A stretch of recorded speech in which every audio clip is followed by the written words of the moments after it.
Assalamualaikum warahmatullahi wabarakatuh. Perkenalkan, nama saya Muhammad Sulaiman Parta Iksan, anggota kelompok 1 dari kelompok metodologi desain kelas C DKV 22.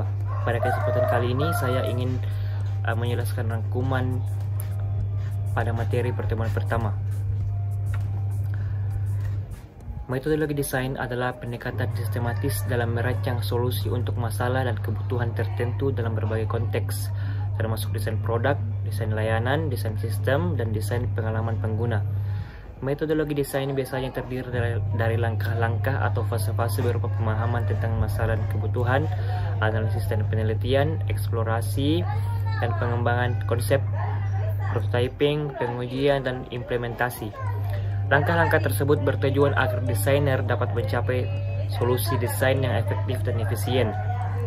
Perlu diketahui pula bahwa metodologi desain dan metode desain adalah dua hal yang berbeda. Metode desain merupakan prosedur, teknik, dan alat bantu untuk desainer dalam memecahkan masalah dan menghasilkan solusi desain.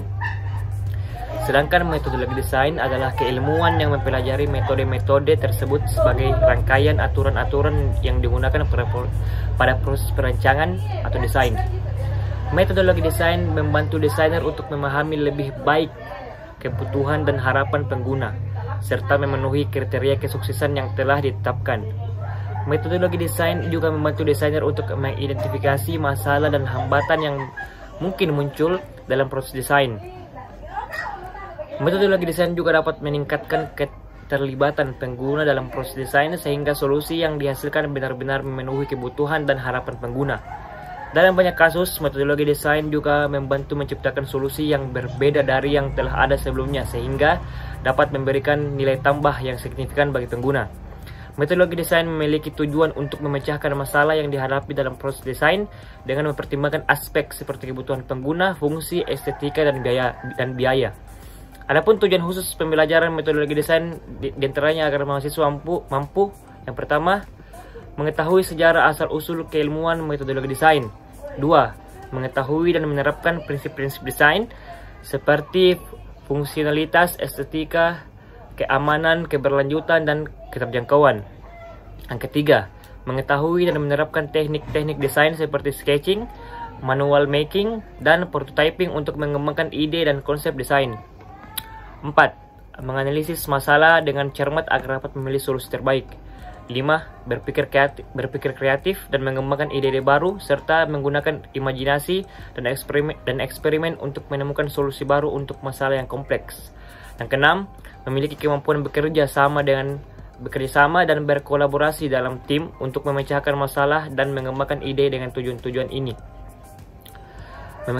Pengajaran metodologi desain dapat membantu mahasiswa atau peserta didik untuk menjadi desainer yang terampil dan inovatif yang dapat menciptakan produk atau sistem yang memenuhi kebutuhan pengguna dan memperbaiki kehidupan manusia secara keseluruhan.